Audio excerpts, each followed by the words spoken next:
Yeah.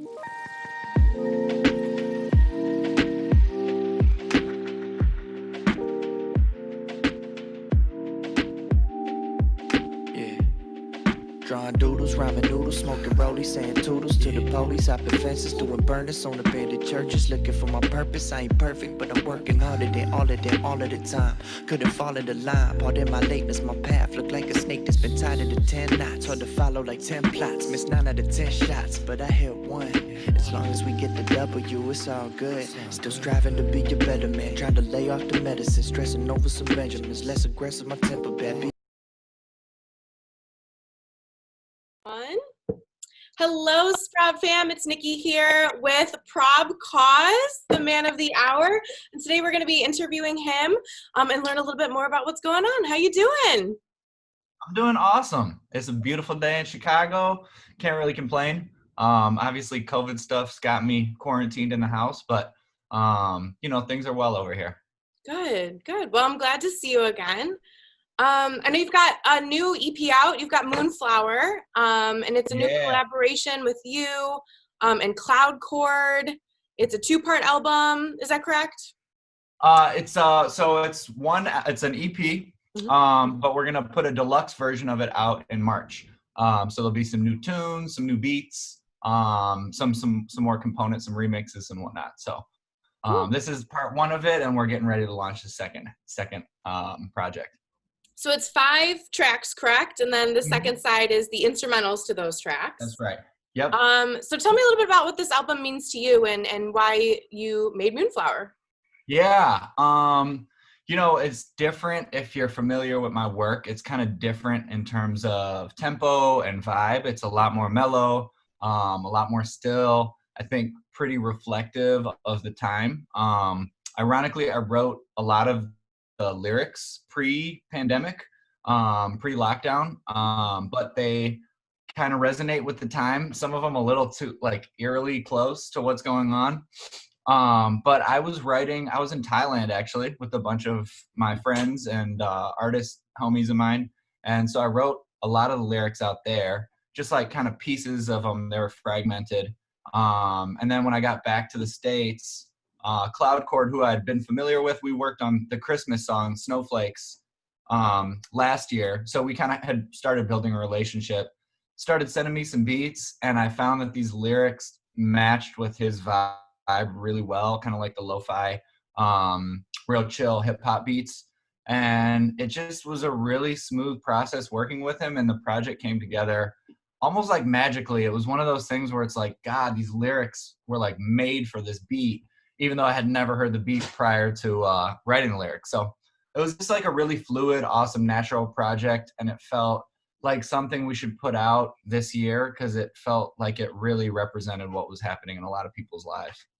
Absolutely. Totally. So you spoke a little bit about the track Snowflakes, which I feel like should be a holiday song on the radio right now. And it includes a lot of like this vivid imagery about the family and Christmas candies and spending time, with the people that are close to you. So is that pretty accurate to what your holidays look like? Normally, this year we're not going to do it that way. But yeah, like I have a mom who loves Christmas. My partner loves Christmas. I have a really close family. I'm very, very tight with all my siblings and my parents, cousins, everybody. So, that was something I wanted to embrace and talk about. And, I know that they won't always be around as well. So I feel like it was cool to kind of encapsulate that moment when I was experiencing it last year. And I'm really glad I did because this year we won't be together. So it's nice to have that song to tap into that feeling of being with the whole family. So yeah, I think it really represents my family's holiday and also just like an idealistic view of what the holidays can mean. It's like not even specifically about Christmas. It's just about getting together with family and being surrounded by loved ones. And for everyone, family and home mean a different thing. It could just be your friends who are your family. So I wanted to just like leave it a little bit open-ended in that sense. And I feel like it resonates with a lot of people, no matter what your experience with the holiday is. Totally, 100%. It's such a warm song, and there's the bells in there, and it's just a Yeah. wonderful warm song. So, Oh, um, thank you. yeah, we love that. So what are some of your favorite holiday traditions that, you might not be able to do this year, but or maybe some new ones that you're going to start this year? How are you going to be celebrating? Well, usually, we got the best tree this year. I can't move my computer because it'll disconnect everything. It's like right out here. Yeah. So this is the first time since me and my partner moved in together that we have our tree together. So that felt very special. We decorated it and like got that going. I feel like that's a really nice process and nice moment.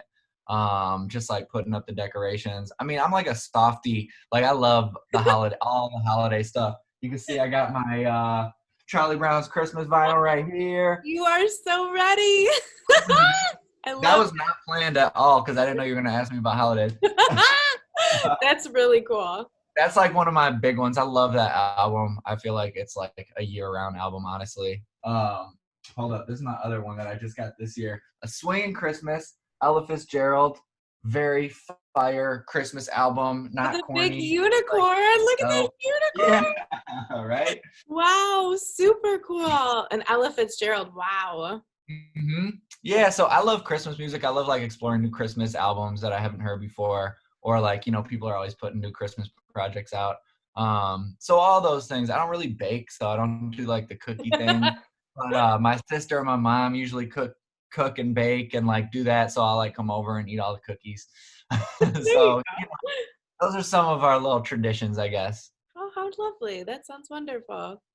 Well, kind of going back to the vinyl idea there, I know in the past you did mint tapes, and I have mine, which you signed. Yeah. Super housey, and I have a car with a cassette player, so that's like perfect. Yes. And then now for Moonflower, you're on vinyl. Yes, my first vinyl. Yes, like super cool. But why in this age of digital music are you using these other forms? I think it's really cool, but like why, what's the reasoning behind that? Totally. Yeah, I don't know. I think we all have an affinity towards like the nostalgia of records and tapes and like these old school things. People are now taking like film photos.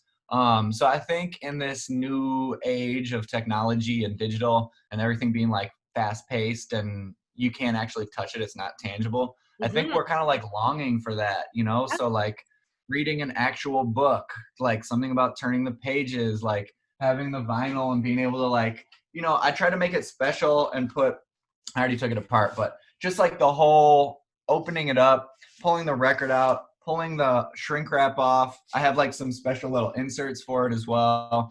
So I just like wanted the experience of opening it. It's almost like a gift, not to like cliche tie it to Christmas, but it's got that sense, that like tangible weight to it.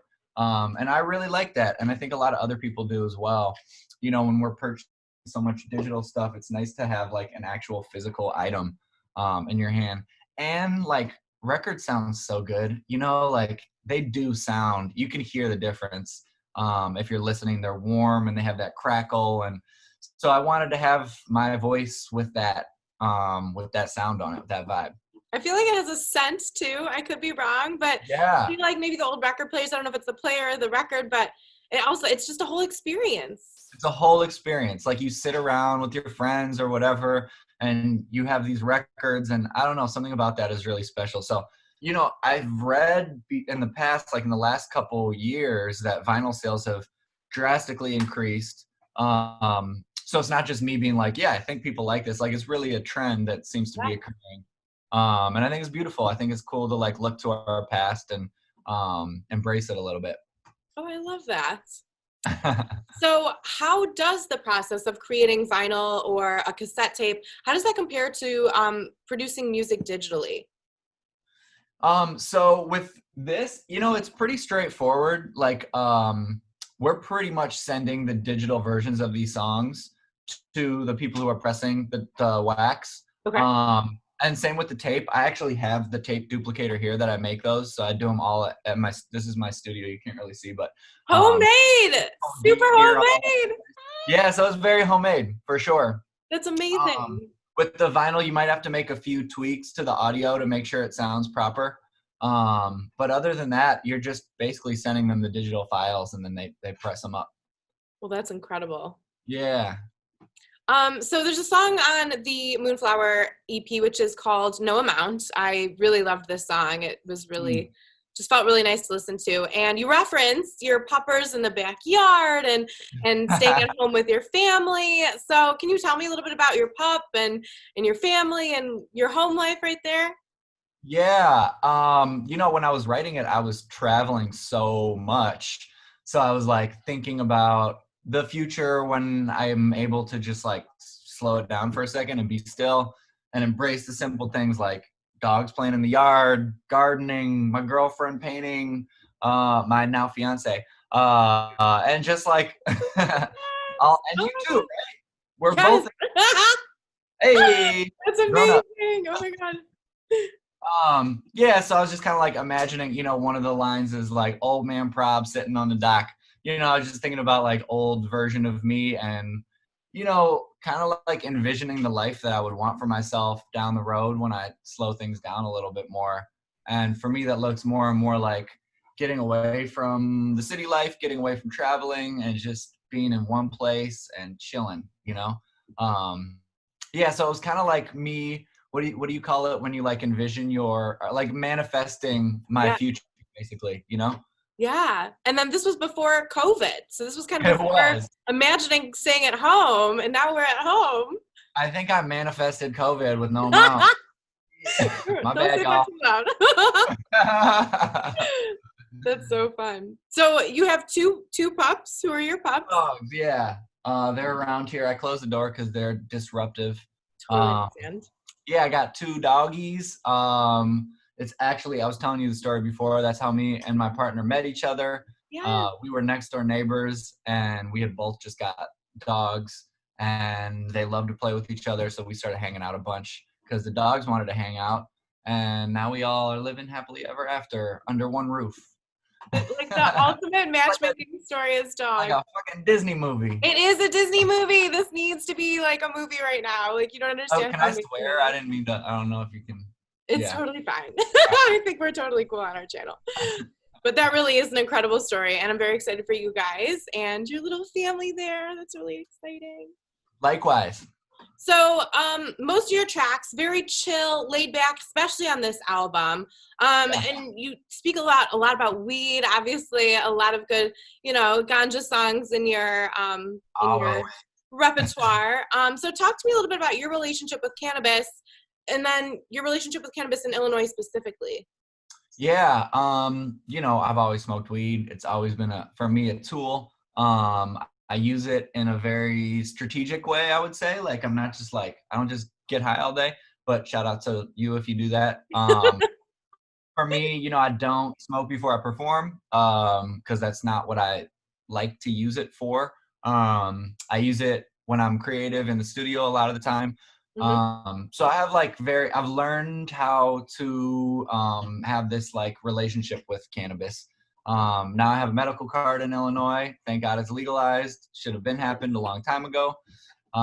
We can get into the history about hemp and why the cotton industry didn't want it to be legal. We don't got to go all the way back. So I think it's cool that it's being embraced now, and that sentences are being reduced or taken away. And actually, well, we'll get into that too. But with this collaboration with Stoned, where we're donating all the proceeds to help get people out of prison who are in jail for weed charges, basically. Oh, that's phenomenal. Because it's unfortunate, like, weed is legalized, and now it's like all these white people are making millions of dollars off legalized weed while people are literally still in jail for selling, a couple ounces of weed. So we got to do something about that. And so hopefully some of these sales will do some of that. But for me, weed is a great tool, and it's like the solution to so many problems. If you look at like what Denver is doing with the tax revenue from weed sales, like we could be doing that in Chicago. I don't think we're doing it quite yet. I'm not so informed on that stuff.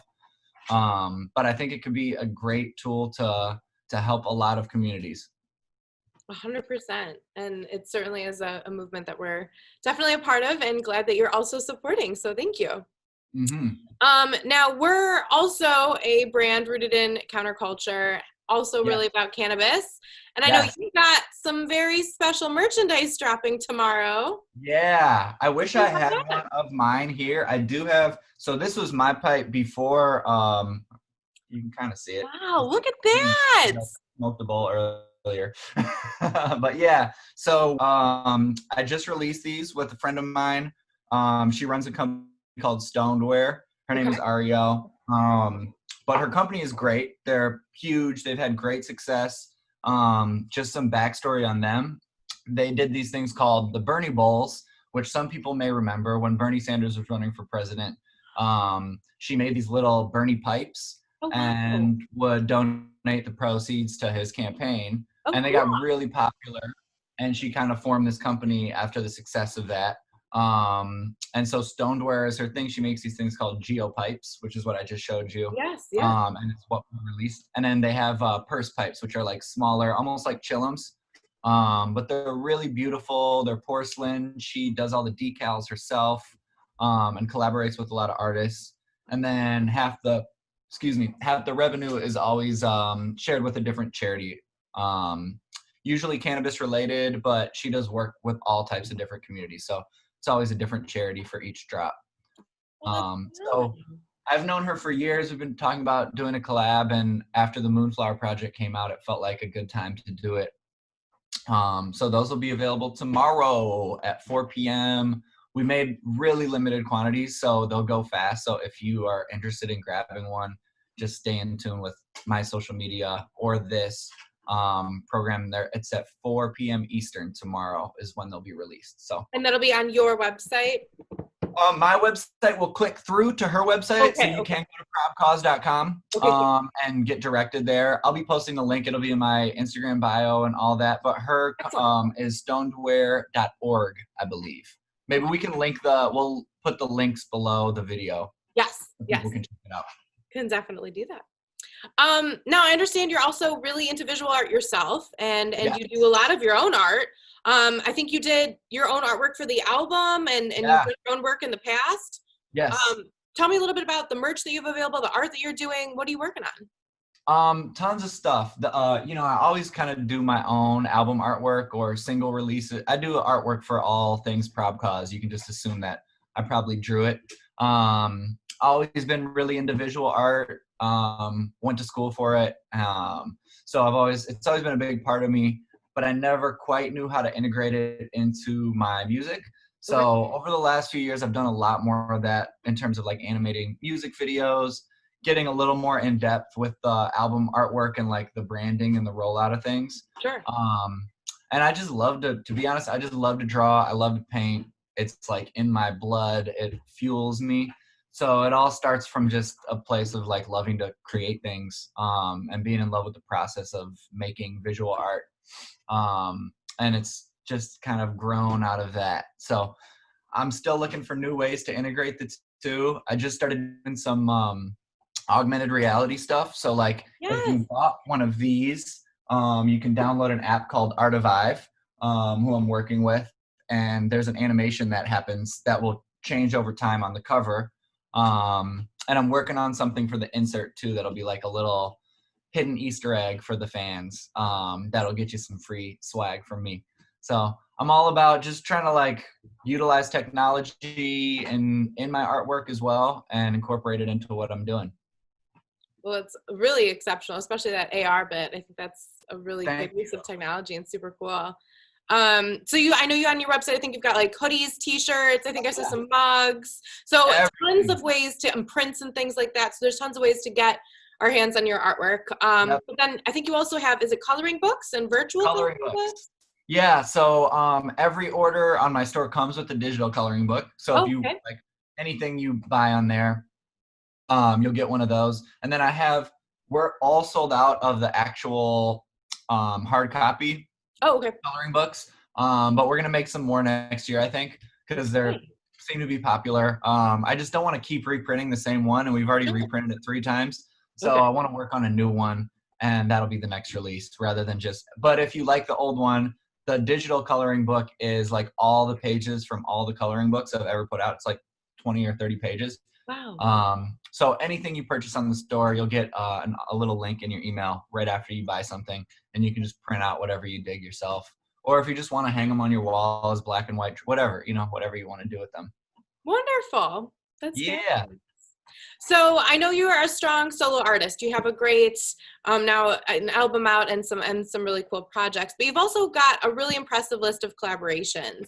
You've worked with Grizz, Grammatic, Russ Liquid, the Palmer Squares, the Floozies. So how do you connect with these artists, and who are you still looking to collaborate with? Yeah, collaboration has just always been a huge part of all the music stuff for me. As far back as I can remember, it's just like sharing a studio space with another artist and making a song together is one of the coolest feelings in the world to me.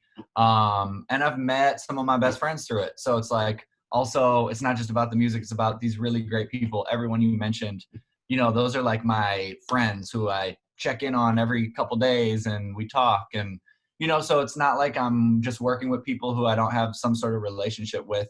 I'm either building a relationship with them through the music, or Sure. we've already had a relationship and we're making music together because of that. And I find that's when the best stuff ends up getting made, because it's something real. It's like you guys are on the same wavelength, putting this content out there. As you said, Grizz is one of the main dudes who I collaborate with all the time. Love working with him. We'll continue to work with him on more stuff. The Palmer Squares and I have the project Junkyard Samurai, which you helped us with the Halloween show last year, which unfortunately we didn't this year, but that show was super fun. We have a new album that we're hoping will be finished and done next year. Okay. We wanted to put it out this year. COVID kind of strained our ability to get in the studio together. But I'm hoping next year things will ease up a little bit and we'll be able to finish that project up. Cool. Always trying to work with more artists in the EDM world. I don't know exactly who that will be going forward, but just to name a few, I love Louis Vuitton. I love Louis the Child. I would love to work with both of those artists. The Grizmas show, we're playing with Rusko. Yes. And Rusko is one of the first like EDM artists that I ever dubstep rapped over. It wasn't a collaboration. I was just like remixing one of his songs for fun, but I've always dreamed of actually collaborating with him. So that'd be really cool. But I'm really open to everything. I want to work with as many artists as possible, because that experimentation is where some cool things happen. Well, we hope that you get those collaborations in the future, and certainly would love to listen to those. You did speak a little bit about how a lot of your music, which is traditionally hip hop, is kind of in this EDM world. So how does it feel kind of to bring hip hop to EDM? Yeah, it's cool. I feel like, I'm not saying that I was the first to do it. I'm sure there was other people doing it before me. But, I feel like I attribute a lot of my success in the last few years to taking that leap and starting to work with the electronic music world, because all the artists really embrace me and the fans embrace me in a different way. That was just like so inspiring. So I'm forever grateful and indebted to the EDM space, just in terms of like allowing me in as a little bit of an outsider who came from this hip hop culture and world. Sure. And vibes with me. And, it's like my favorite shows are jumping on somebody else's set, like a Manic Focus or a Grizz, and rapping for that crowd, because they're just like so, seeing the whole crowd dance and vibe at a festival, like that's the energy that I love and want to be around. And not to say that hip hop doesn't have that in a lot of spaces, but I was so used to playing for like, hardcore hip hop heads who were just standing there like that. Like, all right, like, are you enjoying this? You look mad. That's the EDM sad, fans, it's just like it's all love, Yeah. Yeah. You totally embrace the EDM culture. You're about it. Yeah, absolutely. Wonderful. So I do want to talk a little bit about specifically a song that super important to me, and I'm sure a lot of other people, My Friends and I. It's a collab with you and Grizz, and there's some features. We've got part 1, which came out on Goodwill Prevail, part 2, and then just recently dropped part 3. And so Yeah. I've seen the evolution of this song, but I'm hoping that you can talk a little bit about version 1, version 2, version 3, and those collaborations. Yeah, version 1 happened before Grizz and I were really even like friends. Like we knew of each other and we had hung out once or twice. Yeah. But we weren't really like that connected. We just had some mutual friends. Okay. And he sent me that beat, and I think he had just done a tour called like My Friends and I Super Awesome Tour. I can't remember what the name of it was. The people who are listening will probably know. And I thought that was really cool. I was like, okay, yeah, maybe I'll try to use that in the song. And he sent me this beat. He was at this cabin in Michigan with a bunch of musicians, Mm-hmm. and he sent me the beat while he was out there. And I heard it immediately. Like the beat almost said inside the beat, it was just like, my friends and not my friends and not. So I just heard it in there already. And I recorded the hook immediately here and sent it back to him. And he was like, I could tell he was really stoked on it. And so that inspired me to write the verses and try to finish it up. So we finished that. I think we made that whole song without being in the studio together. I think I did all the vocals here, and he, pieced it together and did his Grizz thing with it. And it was received really well. It just seemed like the fans really connected with it on a lot of levels. And it kind of took on its own life, where it was like, I don't even know how to describe it really, but it's just like, it's like a major component within the Grizz fam is like the My Friends and I thing. It's like you roll to these shows with your homies, you take care of them while you're at the festival. It's just like kind of embracing the nature of his fan base, which is all about like love and positivity and taking care of each other. And so we just kind of rode with it, and it took on this life of its own, and we were like, we got to keep pushing the boundaries of it. And then we made part 2. Obviously part 2 had Snoop Dogg on it. Yeah. So that was like a step up where it was like, we were like, who's the ultimate friend? Like if you were like at a party and you want like the coolest person to walk in, who's like the coolest friend to have, it's like, it's Snoop Dogg. Like everyone wants to be friends with Snoop Dogg. So that worked really well. And then the third one is, me, him, and Krishira. Yes. And those are literally like my 2 best friends in the world. So it just made sense, the trajectory of it, to go in that direction and have it be us. And we worked on that song, the third one, while we were on tour, me, him, and Krishira, and we kind of like wrote it knowing that we would be performing this on the next tour. So like it really has a very like live, heavy vibe to it that you could really get down to, Definitely. It's super bouncy, and I like that we're going to a spaceship now. I mean, it's just, yeah. I loved it. Yeah. I really loved the evolution of this song. So, and shout out to Krishira, because she's not like, she doesn't come from like a rapper background. She's a singer, Right. And she can rap her ass off, and she kills that verse. And, I think for her, that ended up being like an eye-opening moment. Like, yo, I can rap with anybody. Like, I'm on the same level as all these other people. So it was a really fun song to make. That's super cool. Well, she's a huge inspiration, and you are as well. So thank you guys for putting all your artistry out there for us. So I have to ask, are you guys going to be back at it again? Can we expect part 4 or 5? Is this coming like more in the future?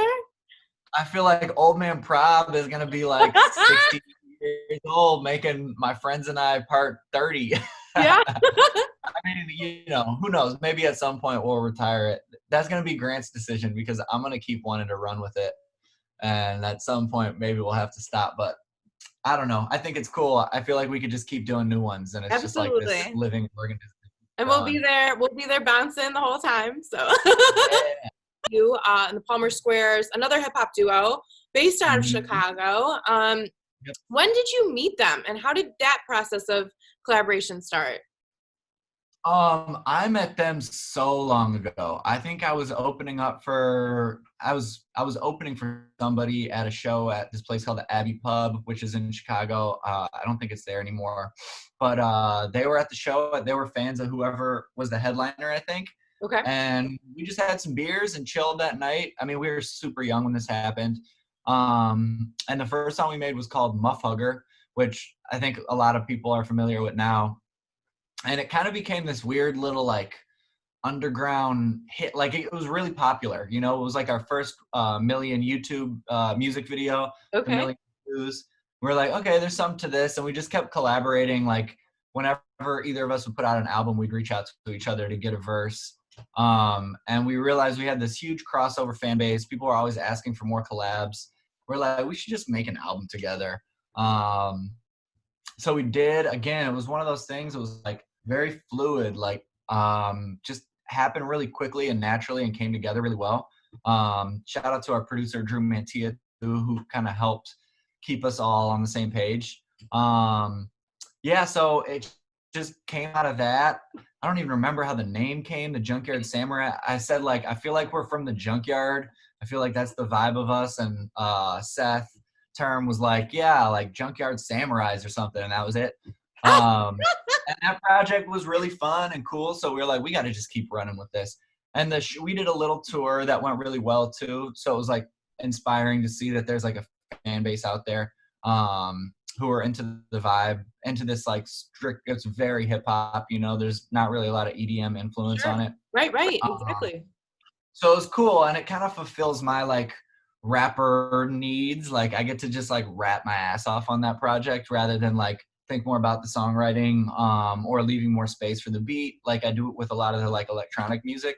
So for me it was like this outlet to just like let me rap for like 2.5 minutes straight and like no one will have a problem with that. So it's like a good release for me on that end.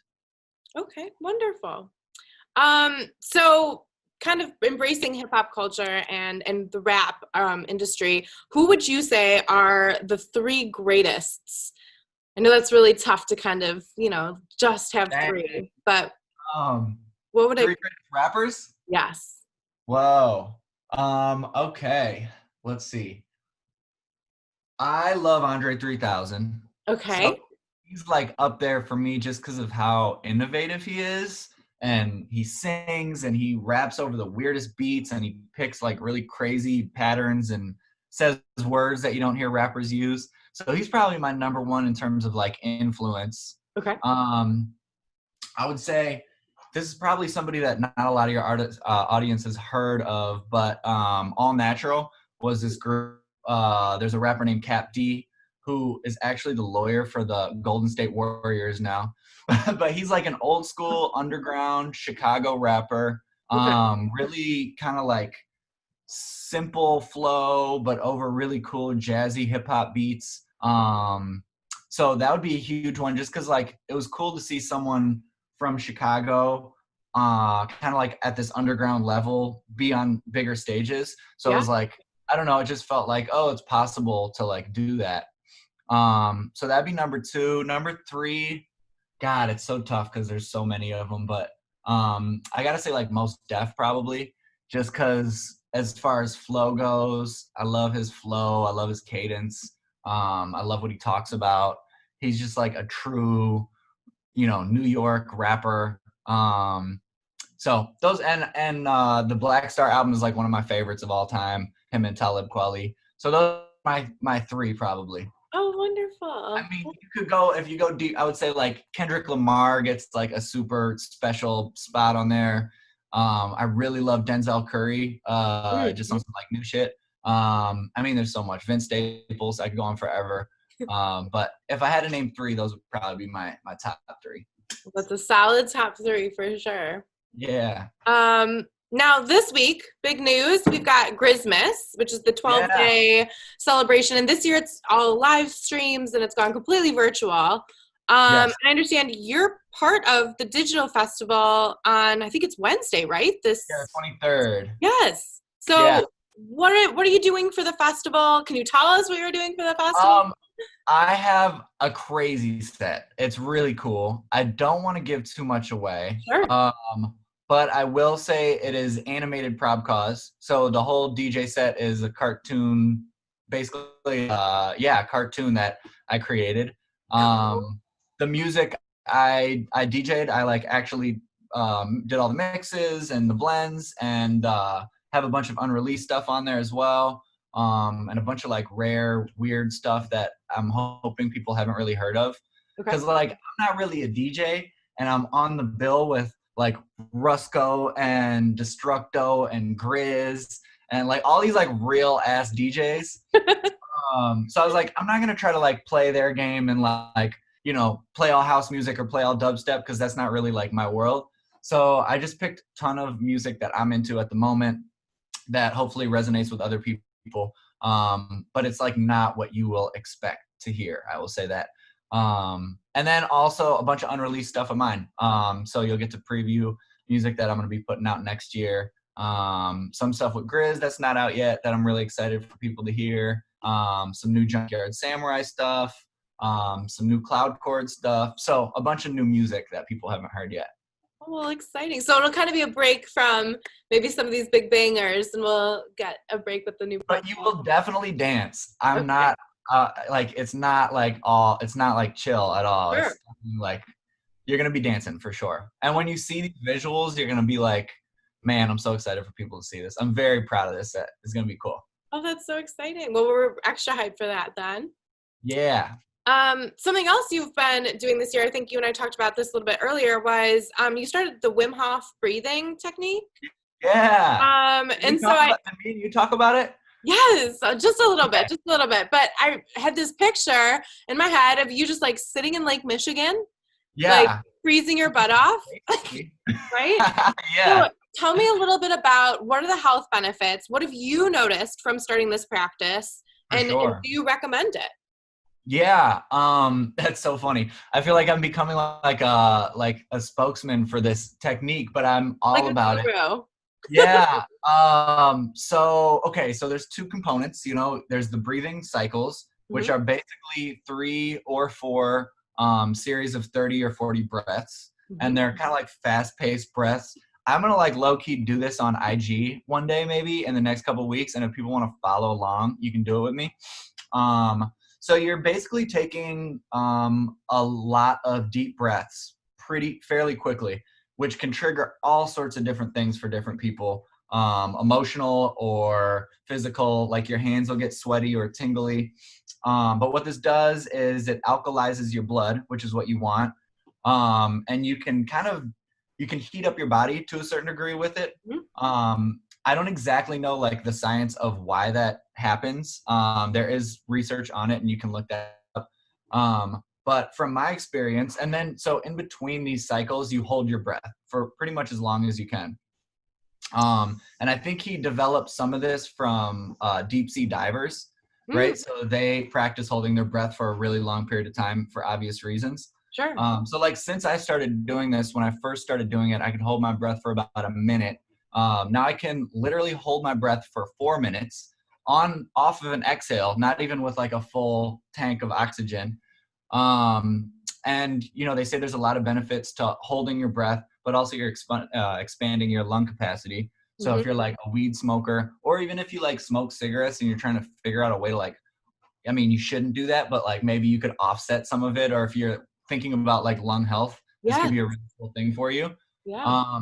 And you know, it has this wild euphoric kind of like when you're lightheaded, or like, you know, I'm trying to think of something that it's akin to, but I have this wild sense of just euphoria after I do it. I'm like really relaxed. I can't really describe it beyond that. You have to try it for yourself and see how you react to it. But I mean, I've become addicted to it. I do it every day. Sometimes I try to do it twice a day. And the other half of it is you do these cold plunges. So you can either take a cold shower after you do it, or like me, I live the lake is basically right there. So I oftentimes just run out there with a towel or a robe and go for a quick little dip and come back here. If you have heart problems or shit like that, like, I don't know if maybe you don't want to do that. Talk to your physician. But there's tons of benefits to cold plunges and cold water. There's a lot of information on it too. It releases endorphins or serotonin. So it can make you a little bit happier. For me, it's just like a wake up, you know, like if I'm kind of like in a daze or like feel like my mind's a little cloudy, if I do the breathing and then the cold plunge, it's like the ultimate reset button or refresh button. So it's worked wonders for me. I feel like most of the people who I've recommended it to end up hitting me up like a month later and being like, I'm in love with this. Thank you for showing it to me. Not everyone, but a lot of the people I put onto it. So try it. He has an awesome app and a bunch of YouTube videos. You can just type Wim Hof and go do it. But I highly recommend it. It's really like helped me. It's like a form of meditation, you know? Yes, yeah. And wellness is certainly something I think a lot of people have been focusing on since COVID, Totally. specifically. And this is something I think a lot of people can do at home. You know, you don't have to go out and buy fancy equipment or sign up for a Right. big program. It's really breathing and supplementing with a cold kind of stimulus. So, Totally. yeah. If you want to go one step further, I just read this book called Breath that I highly recommend. I'm blanking on the author's name, but it's really easy to find. He talks about Wim Hof breathing, but he Okay. just also talks about all these other breathing techniques. And, you know, for the most part throughout our day, we're breathing really shallow, like we're just taking really Right, shallow right. breaths. Yeah. Mm-hmm. And so one of the exercises he talks about is 5.5 seconds in, 5.5 seconds out, right? And it's crazy because if you haven't really ever focused on breathing, doing like 10 of those feels wild. You're like lightheaded and kind of disoriented. And you know, what you realize is that you're not breathing all the way into your lungs for most of your life if you've never been told to do this. So it's a really simple breathing method if you want to just try something at home, like just breathing in for 5.5 seconds and breathing out for 5.5 seconds. And that slowness, it slows your heart rate down, it calms your body, and has a lot of benefits. So recommend it. Wonderful. Well, and that kind of segues into my next question, which you brought up the book, and this year you started book club, which I've been a Yeah. very avid reader in. Yeah, you're like my most active member, me, you, and Rachel. We've got our Yeah. little group going here. And I actually have some of the books that we've been reading. Our current book is I Would Die for You. It's the Yeah. biography of Prince. I actually just finished it today, or chapter 2 I should Nice. say. Nice.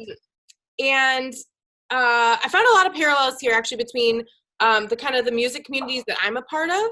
I'm sure you did as well. Definitely. Why did we choose this book, or what does this book mean to you so far? Yeah, you know, I really loved, well, we voted on it. It's a democracy in my book club, and that's the one that Prince won. And it's the But biographies, right?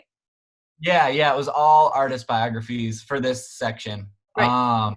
For me, you know, the coolest thing about Prince that I never really thought about is how he bridged two generations. You know, they talk about him bridging kind of like the boomers and Generation X. Yes. And I Yes. thought that was really cool because it's like, what a brilliant human being to bridge these two very different generations together with his music, because it taps into so many different feelings and thoughts and sounds. So I thought that was really cool. And like, what separates an artist from an icon? You know, like why is Prince so iconic, and what Yeah. separates him from just another great guitar player or a great singer?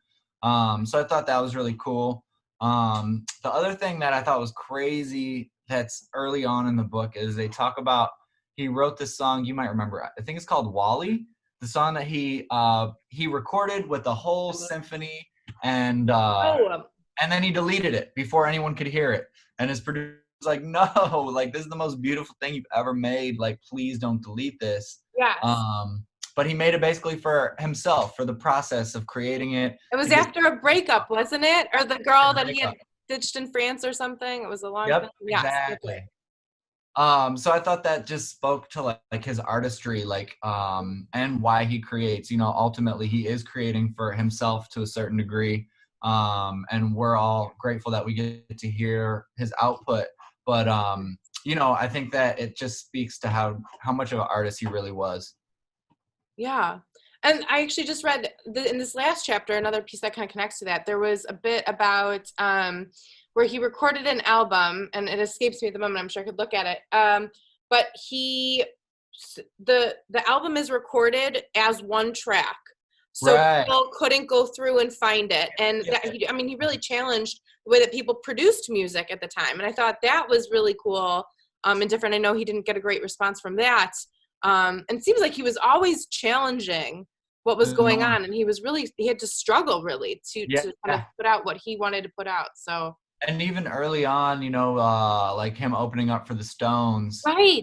coming out in high heels or like heeled boots and like a Right. mesh shirt with a trench coat, and people literally were throwing bottles at him, Yeah. and he was like, "You guys don't deserve me." He walked off stage. Keith tried to get him back. I think he played one more show. The same thing happened, and he was like, I'm not like you guys. I'm gonna go my own way." I mean, what a great example of follow your own path, follow your own heart, and you'll get to where you need to be, and don't worry about what the other people are doing. Prince is 100%. certainly a testament to that. Yeah, he really is. Another book we read, Tana French, The Likeness. Oh my God, I just dropped it. Oh yeah, A that was a great good one. mystery. I loved it personally. Yeah. Are you into mysteries? Did you like this book? What did you think about that one? I love this book, but I don't really read novels that often. I don't read Okay. mysteries that often. I usually read more like either artist biographies, spiritual stuff, or like self-help stuff. So like nonfiction, and then this would be Yeah, a lot of fiction. Okay. nonfiction. But what's been awesome is, having more time and being at home and being off the road, which is what initially made me want to start the book club, is to like make myself read more, Mhm. and have somebody to talk about these books with. So it's really like stretched me as far as a reader Yeah. in terms of like reading books that I would probably never read. And especially because everyone has a different taste in our book club. And Mhm. so it's like when we're trying to pick our next book, everyone is throwing out a lot of different suggestions. And so it's cool because it forces me and I think other people to read stuff outside of their comfort zone. Oh, 100%. And kind of speaking to the novels, I actually usually read novels. That's always been my thing is I Yeah. love the story and I love the, characters. That's something that I like to read personally, and that's what I tend towards. And so the last book, I think before this, was If It Bleeds by Stephen King. Oh yeah. I don't Yeah. have it with me. I got it from the library, so I don't have it with me. But that was 4 short stories or 4 short novels. Yeah. What did you think of his work? Had you read him before? Did you I like had that never book? read Stephen King before, so that was cool. I mean, I know that sounds crazy, but I've seen Stephen King movies, obviously, but never read the books. Neither had Um, I. and I feel like the one, this was cool because it was 4 short stories, so it's very like digestible. Yes. But also like old wise Stephen King is different than like, like some of the Modern. yeah. So like just some of the topics he's tapping into and the themes he's tapping into were not what I expected from a Stephen King narrative. Right. So Right. that was really cool. And I mean, some of those books, some of those stories were amazing. I really loved them, and would highly recommend that book to anybody. Just like he's become very like existential and spiritual in a way that I didn't expect in his writing. Yeah, I think he takes the cake for my favorite book this year. Cool. It was not what I expected at all. I never would have picked up that book if it wasn't for this group. And I also had never read him before, had heard great things, but I was like, this is just not for me. And I literally, like I said, I think that was probably my favorite book that I've read this year. So Wow, cool. That's definitely good. recommending that to all the readers listening right now. I mean, I think The Likeness was my favorite book of the year, and I would have Really? never expected. I just thought it was written so beautifully, Yes.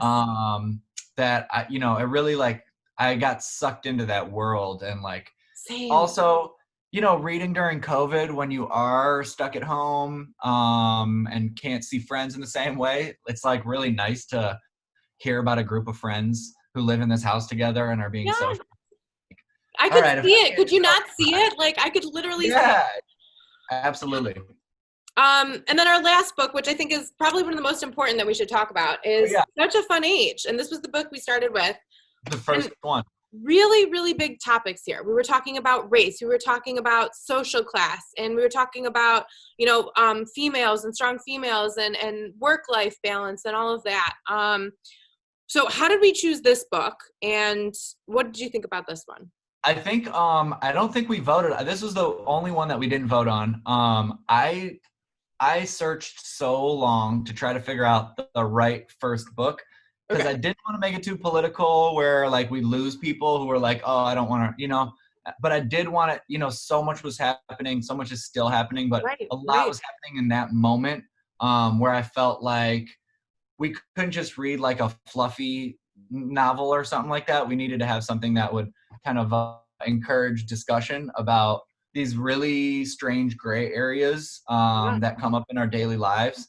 And this book does that really well. It talks about racial relations, interracial couples, That's right. where there's like not a definitive right or wrong answer. It's some of these spaces that we're exploring as a society, as a country, more specifically. So I thought that book was a good, whether you enjoyed the story or not, you were confronted with these ideas. So I just like the discussions we had from that book were really awesome. Yeah. And I feel like even it got like, people were getting a little bit back and forth at each other, but I feel like it was all really healthy. Yeah. So I feel like it was a good way to open up the book club, and I think we should read more stuff like that going forward, Yes, definitely. And I certainly enjoyed it. It was a great read. And I've been recommending it to people actually, because I think it's a very good way to kind of bring up some of these heavy topics. And it's through a good story, which is also just a fun read. So very well written. Yeah, I really love this author. And actually the other author from The Likeness, Tana French and Kylie Reed, phenomenal authors, great reads. We should read, maybe we'll read the new Tana French. She just came out with a new one. Okay. Really good. So she has a whole series. I think there's like a whole 6 of these or something. Yeah, there's a bunch. We may need to tap into that for 2021. Yeah. Well, kind of going off of our summaries, we just did 4 summaries of QuickBooks there. Did you get a Spotify Wrapped summary this year? Yeah, of course. So obviously you're an artist on Spotify. I'm sure that looks a little different for you. Can you speak to being the artist, but then also being the listener? What did your summaries look like? My summaries were cool. I didn't put my first project out this year until like the very end of the year. Oh, okay. So I was like, oh, my streams are going to be bad, but my streams were the best this year than they've been my entire career. Oh, wow. Being on Spotify. So like people were listening to I had a lot of collaborations that came out. So I think that was a big part of it. Sure. So that was exciting. It was like, okay, cool. I didn't put a project out, but people still are listening to my music. It's like, whew, thank God. As far as a listener, I have people would never expect what my top artists are. Tell us. Okay, so my number 1 is Bon Iver, was my number 1 streamed artist. Okay. I don't even know who this is. Who is that? Bon Iver? No. Yes, you do. Maybe you just don't know how you pronounce it differently. Bon Iver? I've seen it, but I don't think I could identify a song. You would love it. Okay. Yeah, go check it out. It's very chill. You're gonna hear it and be like, Prob listens to this? What? Yeah, it's beautiful. You should just check out his whole catalog. He's an inspiration to me. Kind of folky music, a lot of acoustic guitar. He wrote my favorite album of his was written basically in seclusion. He was in the middle of nowhere, I think in Michigan, at a cabin that his family has had forever, and no electricity or anything. He's just out in the middle of the woods writing these songs, and it has that vibe to him. So that was my first top streamed artist. My second one, who I've been putting everyone I know onto. None of this is hip hop and none of it is electronic, just so you guys know. That's because perfect. I'm so involved in that I think maybe I just like need a break, and so I listen to other stuff. Definitely.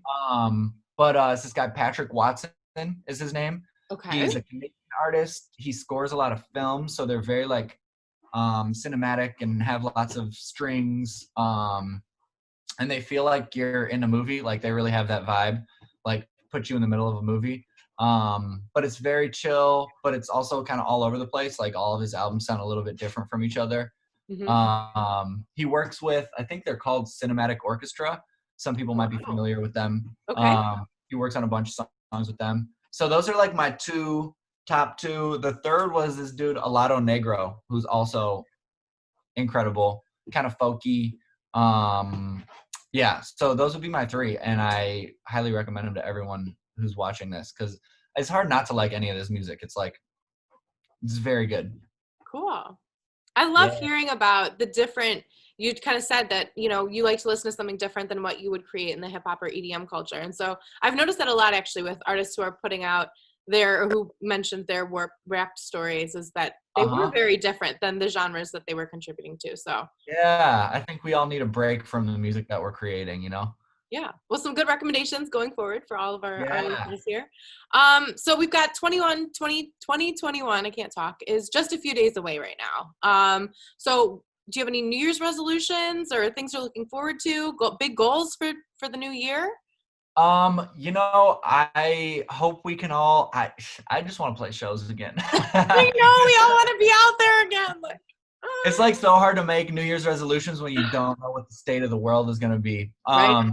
You know, for me, I think like patience, Mm. continuing to have patience with people who I disagree with myself, in terms of just like being gentle with, you know, I think everybody these days too feels like, you know, the world is in this crazy state, and I think a lot of people don't know what to do, and Yeah, we come down hard on ourselves. And I think we all need to be a little more gentle with ourselves and with each other. So definitely. that's for sure one of mine, because I get like very judgmental and like angry at the other side, politically especially. And I'm not saying that like we need to reach out to the, I'm just saying like, if you are letting it stress you out to the point where it's like harming you, then Yeah. that's not good. Like, let's put that energy into something else, like fix your block, fix your neighborhood. Hmm. So I think patience, becoming more philanthropic just in terms of my neighborhood, like my immediate surrounding, making it a Yeah. better place for literally like my next door neighbor or my block. Um, and you know, as far as like personal stuff, I like to get in a little better shape, run a little bit more, do yoga every day, get my push-ups in, all that stuff. So how Good. about you? I want to hear yours. Well, I kind of ended this year. So the last 91 days, I've been doing yoga or a 60-minute workout every single day. And it's been part of my Nice. 100-day challenge, which will end Love on that. December 31st. So I'm kind of going into the new year with this really new perspective of health and mental health and physical health and wellness. And so my 2021 goal, I think, is going to be to do 365 days and really continue that Wow. challenge for a whole year. But to also really focus more on, I think, like eating and diet along with that, I think would be really helpful. And which I think is like everybody's 2021 goal, right? Like, Same. I um, gotta do the same thing. but really just being active and I love what you said about really your direct community, not just like, you know, the world, but physically your neighborhood and your neighbors. And so I think that's really something important to think about going forward, is how I am helping the people around me, like literally specifically in my space. And so yeah, I think Love just that. being a better person in my local area here.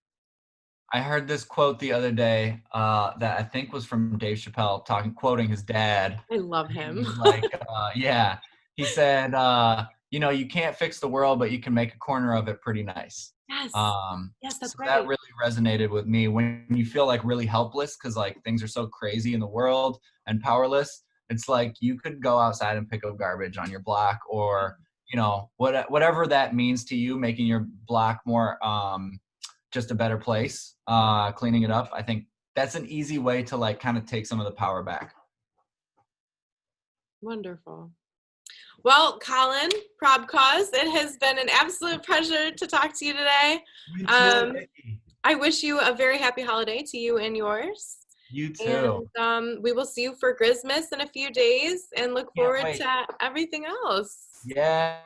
Thank you so much for having me on and chatting with me, and all your continued support throughout the years. And shout out to everyone who watched this. Much love to all you guys. I hope you guys are safe and healthy and happy. Well, thank you. We'll I talk see to your you doggy soon. walking in the back. Yeah, he's somewhere over here. All right. Peace, Nikki. Have a great day. All Bye. right. You too. Bye. Thank you, Colin, for joining us for today's stream, and thank you all at home for watching our Countdown to 2021 live stream series. Don't forget to follow Colin on socials at ProbCause and check out his website, www.probcause.com, to get some of his newest merch, get the EP, and check out the pipes that will be dropping tomorrow. Our hip hop holiday stream now continues as we listen to Moonflower, ProbCause's newest album. Thank you all once again for watching, and from everyone here at Grassroots, we wish you a very happy holidays.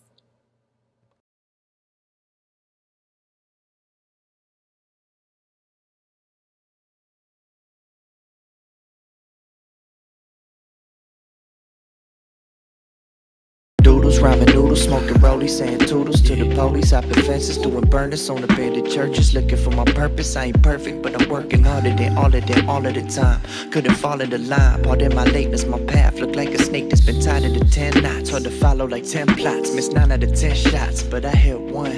As long as we get the W, it's all good. Still striving to be a better man, trying to lay off the medicine, stressing over some Benjamins, less aggressive, my temper bad, be a little more sensitive. Yeah. Take a breath, give it space, trying to learn what the lesson is. Marinating in the starlight, yeah. See the constellations on a dark night, yeah. When I look up into space, I could lose my place in time, and I feel so free when I leave this ground, and you got me all the way back home.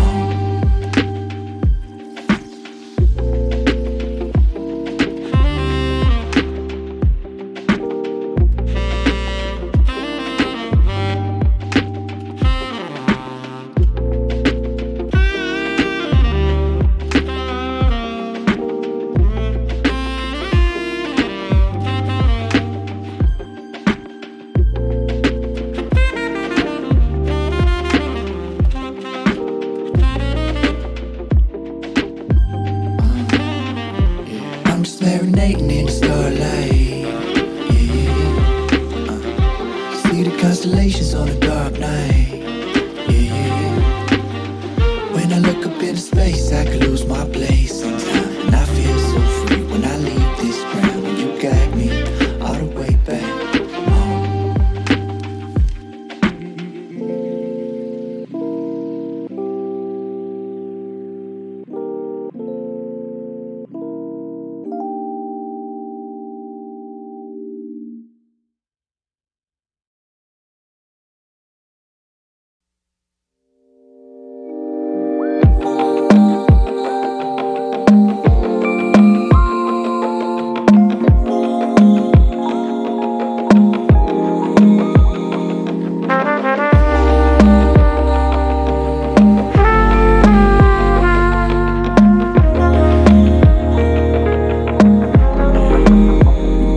Hard to sit still, everything in motion. What's all the commotion? What's your motivation? Do you have the patience to wait out the storm? Nothing lasts forever, just wait till it's gone. We are so scared to be solo on our own. Mind running wild, can't control where it's gone. They say that the problems of the world stem from people's inability to sit quietly in a room all alone. We are so connected, but if it don't affect us, then we don't pay attention. Have trouble disconnected. Everybody restless, forgot to learn the lesson. It seemed like our vision getting clouded. If this won't do it, nothing's gonna ground us. Here's the hoping that the sky clears up soon. We all use the light to show some love to everything that's around us. This cloud gon' pass, this fog won't last forever. This time don't stop for no one. No time don't stop for no one. Always on the clock, yeah. Hoping that the sky clears soon. Hoping that the tide gone. Hoping that my mind gone too. This storm can't last forever. No storm that can't be weathered. This storm can't last forever.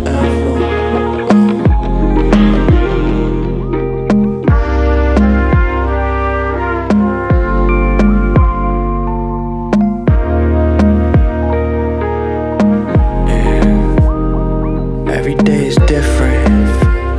So many ups and downs, going round and round. Ain't the circle vicious?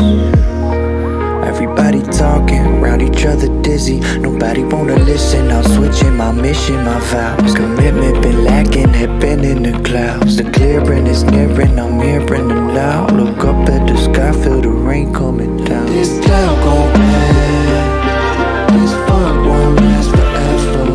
This time don't stop for no one. No time don't stop for no one.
What up, little mama, how you living? I was thinking we could run away, get up off the grid. It kinda feel like we escaped the maze. Days come and go, I just wanna take it slow. Find a place where the time stands still, we could grow. Old man pride, just sitting on the dock. Watch the days pass by, kick it with my fishing rod. A cooler by my side, got my doggies in the yard, my baby in the crib, and my lady making art. See, no amount of money could buy me what I desire, and no amount of fame could provide me what I require. No drug I take that equate to feeling inspired, and no amount of pain could erase what you'll provide us. See, no amount of money could buy me what I desire, and no amount of fame could provide me what I require. No drug I take that equate to feeling inspired, and no amount of pain could erase what you'll provide us.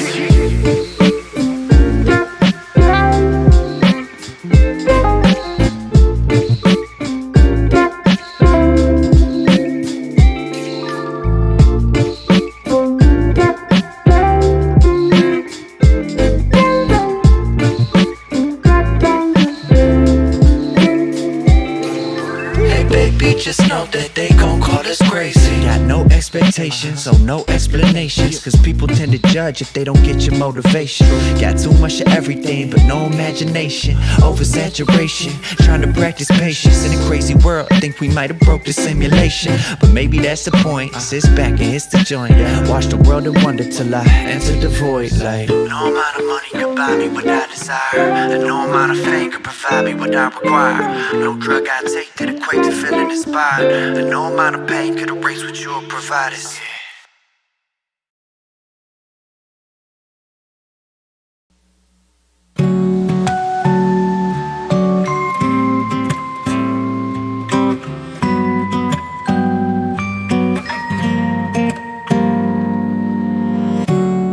When the sun doesn't shine through your window, when you walk in the direction the wind blowing, when you stepping through the mud, that's a place to fall in love with the world.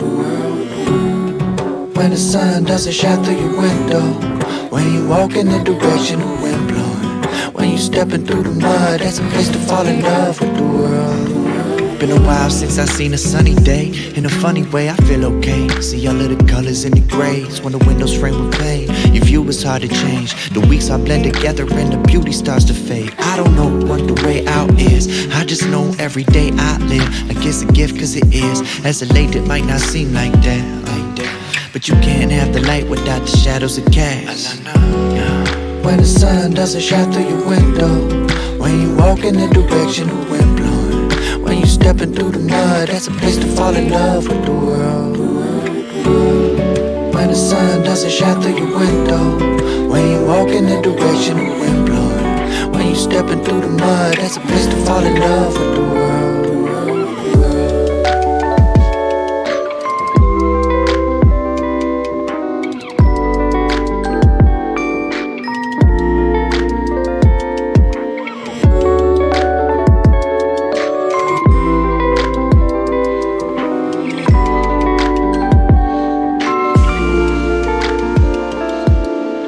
Sand started sinking, no branch to reach for.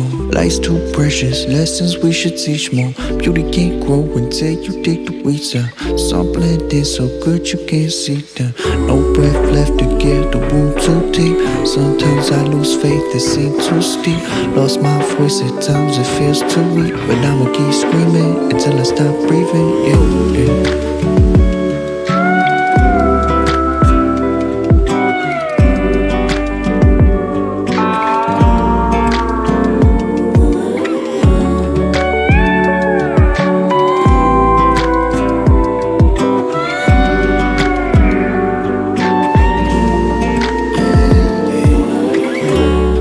When the sun doesn't shine through your window, when you walk in the direction the wind blowing, when you stepping through the mud, that's a place to fall in love with the world.